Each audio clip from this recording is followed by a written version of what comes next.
Hello, Roll Mithril here once again, getting back to Castlevania Circle of the Moon, and yeah, we're in the home stretch. But first things first, we have the rest of the card combos to demonstrate, because we do finally have the last two cards. The Unicorn is said to have been white with a single holy horn on its forehead, has the power of light. And the Black Dog is said to consume darkness, has the power of darkness. So we are going to have to kind of go out of our way to demonstrate some of these, but we're going to get through these, starting with Mercury and Unicorn. This gives us a light elemental whip, but it also heals you on every attack. The amount that you heal is 10% of your actual max HP. It's not affected whatsoever by the damage you do. So this can be a useful one for both healing and attacking at the same time. Next up we have Mercury and Black Dog. This one gives you a Dark Whip. It's pretty powerful, but the actual sub-effect of it, we're going to need a more powerful enemy to demonstrate that. If you just kill an enemy on one hit, it does nothing, but if you hit an enemy and it survives, it leaves a cloud of darkness that just constantly drains their health for a while. Pretty nice rapid attacks on that. So, next up, Venus and Unicorn. This is one of those that's a stat buff, but we have to see both sides of it to actually see what it does. Which means we have to both attack and take damage, because defense is doubled while inflicted damage is half. You can probably guess what Black Dog is going to do.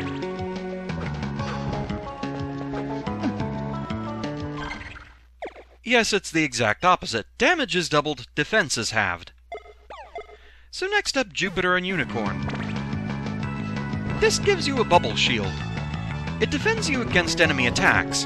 However, if you ram into enemies, they'll still do damage. And basically, if anything actually makes it through the shield, it will still hurt. The shield itself can do damage as well, though. It's not the most reliable thing, but it's still a pretty cool effect. Next up, Jupiter and Black Dog. This one makes a black hole around you that does a lot of contact damage, but notice I am also constantly losing health. Yeah, I'm under poison effect. As soon as you drop the effect, though, the poison goes away. So yeah, a black hole barrier will surround you, but HP is drained. So, Mars and Unicorn. This gives you an extending holy sword. It's pretty powerful overall. Next, Mars and Black Dog. Yeah, you just pull out a gun. It is powerful, but it takes a lot of time to actually fire. So, not the most reliable weapon, but it's kinda cool that it's there. Diana and Unicorn. It fires a ball of light.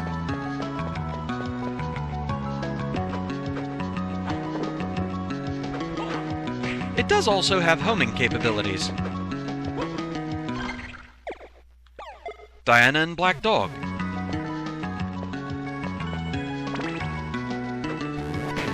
Every time you attack, you release 8 balls of darkness.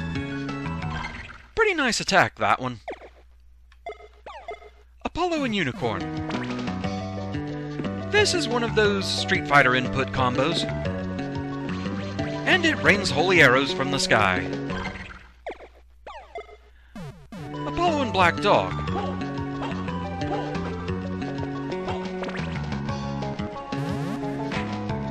It fires a black hole that homes in on enemies. Pretty nice. So, with Neptune, it's the defense combos that absorb different elements. For this, probably the best place we can go is right outside the battle arena. This should be where I need to go. Yeah.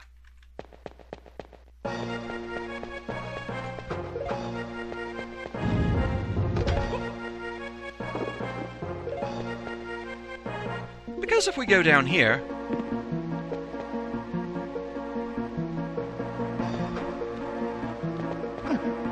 Fallen Angel is light element. So, damage absorbed. Meanwhile, Black Dog, of course, that absorbs dark element. And Legion counts for that.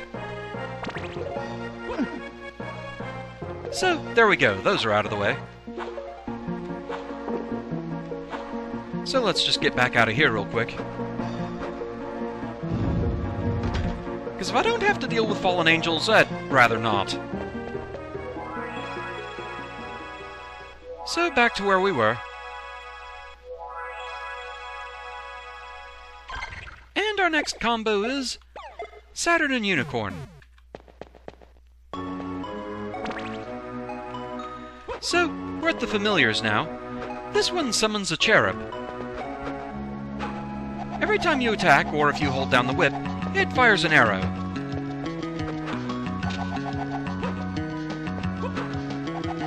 It has some decent power to it.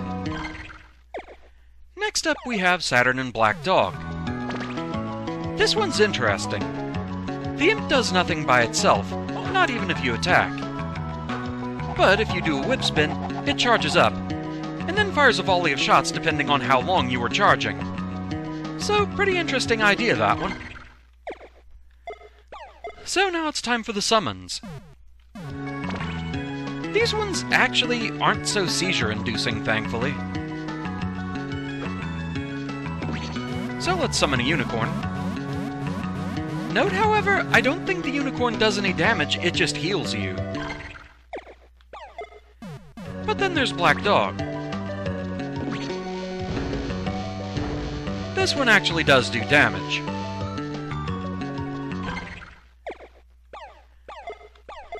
So, Pluto and Unicorn. This one makes you completely invincible. However, you can't attack. So, it's good if you're running low on life and you just really want to get back to a save point, I suppose. But now we have a rather weird one. The final combo, Pluto and Black Dog. You turn into a skeleton. In this form, you do not have a lot of mobility. You cannot double jump, you can't do special moves, and your attack is to throw a bone. However, sometimes you throw a giant bone which does a lot of damage, 9,999, even higher if you have really high boosted attack. What's the drawback? Well, aside from the reduced mobility, any attack that hits you will do 9,999 damage. A little bit less if you have higher defense, but I don't know if you can ever lower it to below fatal ratings, so yeah. So, skeletons. But wait, there's more! This is where that weird enemy, the Skeleton Medalist, comes into play. He has two different items he can drop. The more common, with a 10% drop rate, is the Toy Ring. It's not even exclusive to him. Evil Pillars can drop it as well. The description for it tells you all you need to know, though. It's a useless ring. It does absolutely nothing to your stats. The more interesting one, though, is the Bear Ring, but it's also a lot less common, only a 1% drop rate. A ring with the Curse of the Bear, it actually seems worse than the Toy Ring, dropping all of your stats by 100. However, it does have an odd effect if you're wearing it when you use the Pluto and Black Dog combo. So if we go into our inventory here, and equip the Bear Ring, it does change what happens with this card combo. We become this weird thing. Apparently it's called Bear Tank, and it comes from another Konami property called Rakuga Kids, which I don't really know anything about it. You do still have a double jump with the bear, which you didn't have with the skeleton. Also, different attack types. You fire rockets. Just hitting the button normally launches this type. Holding up when you fire, the less said about that, the better. Holding down when you fire, you just throw a bomb this way. So, that's really all there is to it. I don't know if the Bear Tank ever actually fires a more powerful shot like the skeleton does. I haven't ever seen it, put it that way. However, one word of warning. You do still take a ridiculous, fatal amount of damage if you get hit in this form. It is no more defensive than the skeleton. One interesting thing, though. You can actually take the Bear Ring back off while staying in this form. So, there's that. so with all those card demos taken care of, all that's really left is to go slap a Dracula, so let's do it. We just need to get back to the shortcut room. So right over this way.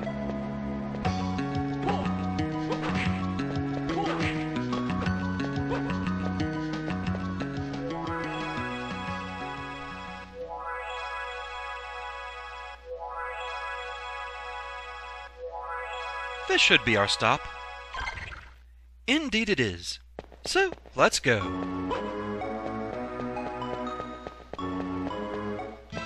At long last we can finally open this door that's been plaguing us. And welcome to the Ceremonial Room. There's not really much to this place.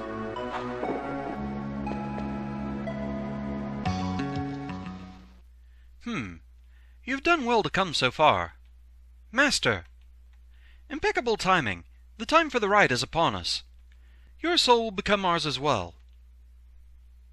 Not if I can help it. Master, are you all right? What an emotional display. But don't fool yourself. Even you must have darkness upon your soul. What? To be superior. To be honored for your singular accomplishments. Exclamation point! To be loved by all. To get the glory even at the expense of others. That is what your friend craved. I just increased that desire, that power. You despicable blight! How dare you toy with his soul? I'll get you for that. And so the fight begins. At this point, Dracula just wants to show off his collection of bats. He can release 3 fire elemental bats that go in a spread. There's also this attack, which I'm not really sure what to do with, but those are lightning element bats. And he can also just release 2 blue bats that have ice element. Thankfully they don't freeze you. But this is pretty much all he does for this phase of the fight. You can't hurt him mid-teleport. As soon as it begins, he's invincible. It is also worth noting, I don't think you can actually whip the bats. I've tried that, and it just didn't really do anything. I've even tried some defensive spells like that bubble shield you get with the Unicorn card. That didn't really seem to block them either. Of course they do each have their own element, so you could use the absorb element spells. There is that option. But for the most part, this part of the fight is pretty easy. It's just that attack, I don't really know what to do about it. So many bats! Yes, I'm impressed with your pets.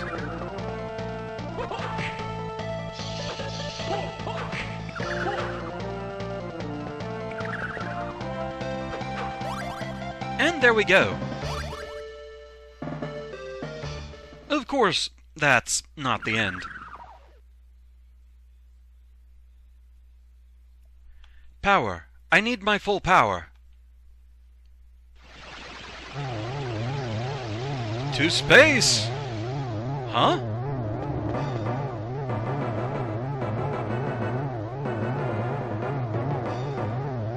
Chase him. Don't let him escape. Urgh. Double exclamation points. I'll take care of Father. You go after him. Right. Get Master to safety.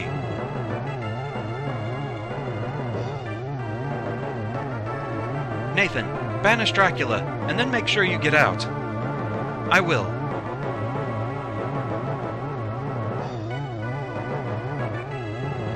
You don't immediately have to go through there. And this is the part where I check to see how many people in the comments commented before watching the full video. Yes, I saved that for just restoring my life after the first phase. That was a decision on purpose. Now we'll go through here.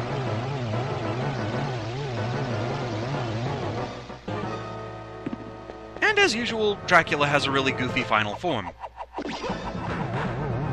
You have to attack the eye once that opens on his chest. Again, he has different elemental attacks. This one I believe is poison and can actually poison you.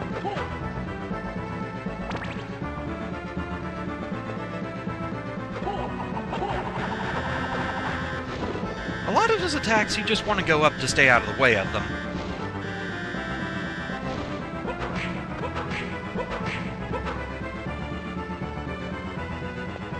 During this phase, I like to use the cross a lot. Yeah, I'm not really sure what to do about these meteors. I think they count as stone element, so that again is an option.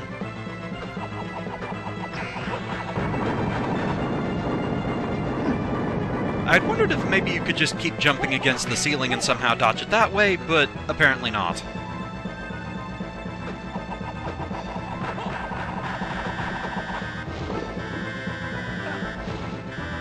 It was a little farther over than I thought. Once he starts flashing like that, he's gonna use a different attack. But this one, it's impressive, but a lot easier to dodge. Just be ready to jump high.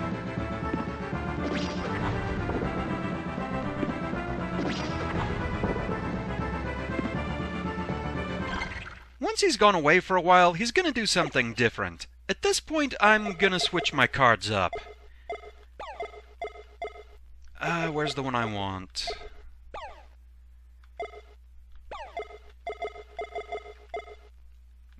Yeah, damage increases as the percentage of the map uncovered increases, which I should have 100% now. So that seems pretty good. Also, for those wondering, we're not on the map anymore. So, yes, at this point, he's an eyeball. Surrounded by bats. Sure, why not? He'll fade out after a while and then go back to this. This is pretty much the rest of the fight.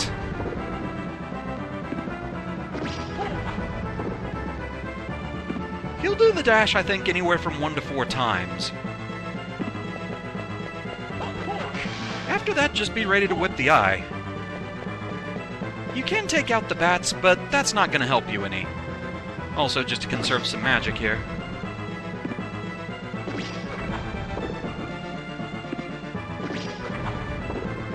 It's not the goofiest looking final form that Dracula's ever had.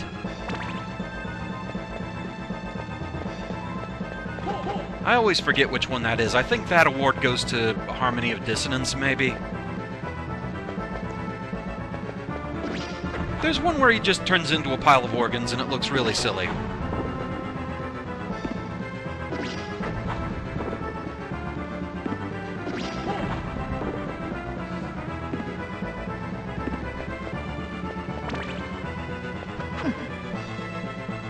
Yeah, the trick is getting a clean attack against this cloud of bats.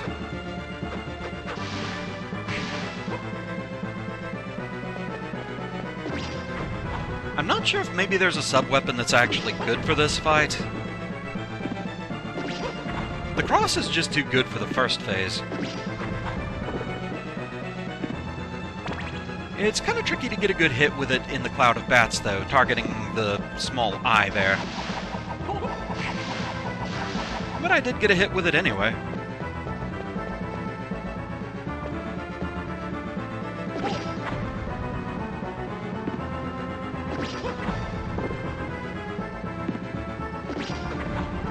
So, yeah, it's not the most amazing final fight. This is pretty much all we're doing.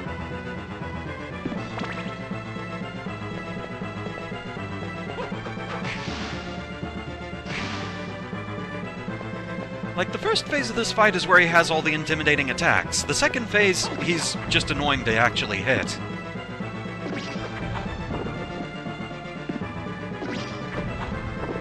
So I'm not really sure what to think of that.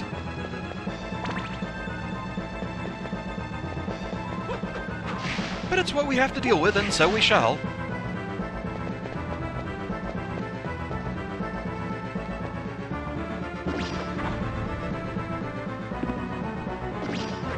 You'd think he'd catch on that that's not gonna work.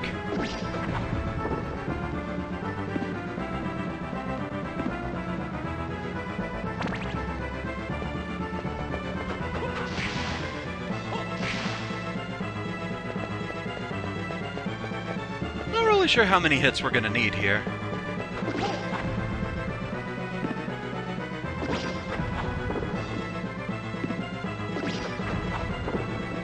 You'd think getting whipped right in the eye would hurt a lot more than that.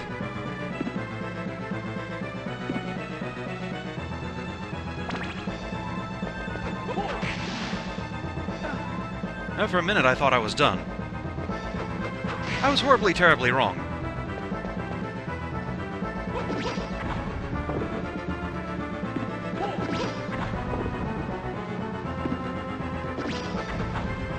But yeah, it's the speed of that special up jump that really gets you out of the way fast enough.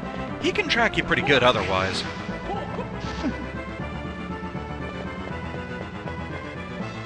Didn't quite get that second hit I wanted. There we go.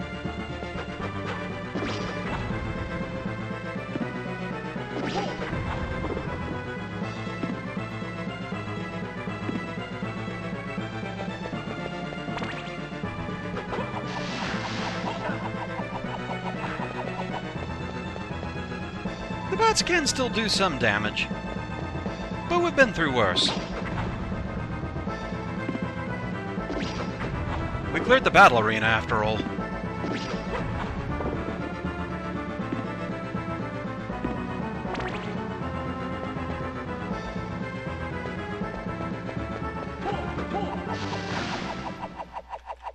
And catch that just for good measure.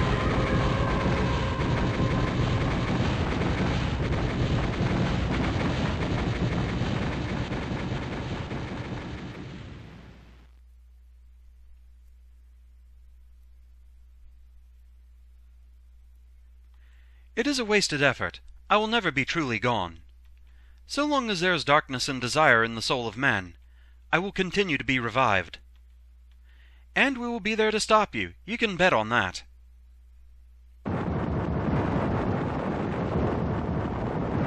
Load-bearing boss, get out quick!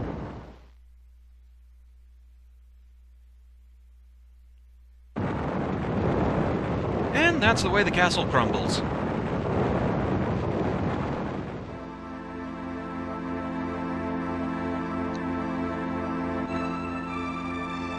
Master, are you well? Nathan, thank you. You did well. You've become a hunter in your own right.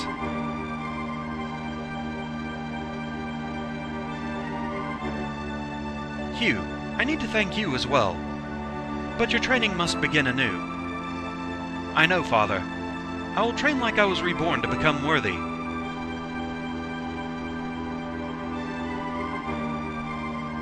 Hey, Nathan.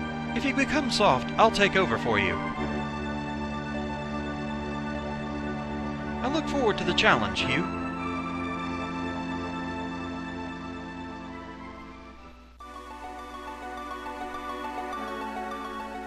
And end credits. So, yeah, that's Castlevania Circle of the Moon. It has some flaws to it, definitely. I love the magic system, I just wish it felt like there was more reason to use spells beyond that luck boost early on. The fact that you have to rely on enemy drops for pretty much everything, recovery, armor, any kind of equipment, and the cards themselves, it makes the luck boost just overly centralized and overly important, so a lot of the cooler spells, it takes a while before you can really get going with using those, and by then, you tend to get just so used to what you've already been doing that it doesn't feel as important to experiment. But if you do, they are fun to play around with. For the most part, though, I do really enjoy this game. It is my second favorite of the GBA Castlevanias. Aria of Sorrow still outdoes it for me, but I do really enjoy this one. With as many different Castlevania protagonists as there were in, Harmony of Despair, for example, I do kind of wish Nathan had made it in with this system. Though, I'm not really sure how they would have accounted for being able to quick swap your card combos. That might not have worked too well. But as a first Castlevania for the GBA, this was actually pretty good. Like I said, it was one of the first ones that I played for the GBA, and it was a really fun game. I still stand by that. It has its flaws, but what game doesn't? Overall, still a very enjoyable time.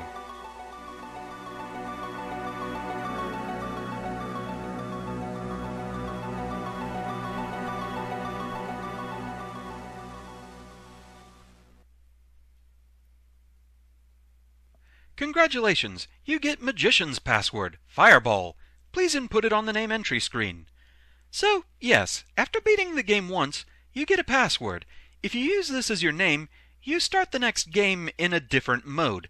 You're the same character, rules are just a little bit different. And you actually get these for a few playthroughs. However, to get to the next one, you have to play through the entire game again. So, we're not going to be doing that, but I will quickly sum up what the other passwords and modes are.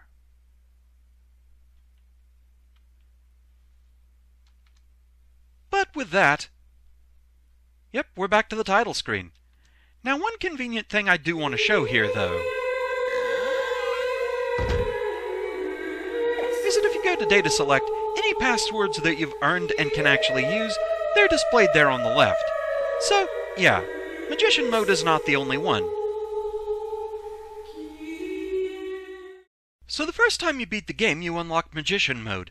The password for this one is Fireball. In this mode, you actually start with all the DSS cards, every last one. Your stat gains per level are rebalanced a bit, emphasizing int and MP gain. Basically, this mode is all about playing with the card system. Beat Magician mode and you unlock Fighter mode. The code for this one is Gradius. This one balances you the other way. You're biased toward gaining strength and HP, but you actually can't get the DSS cards at all in this mode. This one's purely about overpowering the enemy with sheer physical strength. Beat Fighter mode and you unlock Shooter mode. This one uses the password Crossbow. This one actually sounds pretty interesting to me. It's more about using sub-weapons. You're fed a lot of hearts for this one, and from what I gather there's even a unique sub-weapon in this mode, the Homing Dagger, which you get by picking up 2 knife weapons in a row. Also, while I'm on the topic of sub-weapons, I should mention there is actually an item crash I didn't display in the game. There's a special item crash you can do if you don't have any sub-weapon. The problem? Once you've picked one up, it's impossible to drop it. You can swap it, but never be completely without a sub-weapon again. This problem is compounded by the fact that the item crush combo cards are pretty late game, and for those saying, well, just go in Magician mode to show it off, it apparently requires a large number of hearts to do it. I may show it sometime on a Revisiting the Past video, but for now, we're just going to let this one go. So anyway, the final mode, if you beat Shooter mode, you unlock Thief mode, the password being Dagger. In this mode, most of your stats are pretty horrible, except you have super high luck, and are biased toward getting more luck. So, this one's all about relying on enemy drops to get better stats going. I'm not sure how fun this one sounds right off, having dealt with the RNG quite a bit already, but there it is. And that's pretty much all there is to it.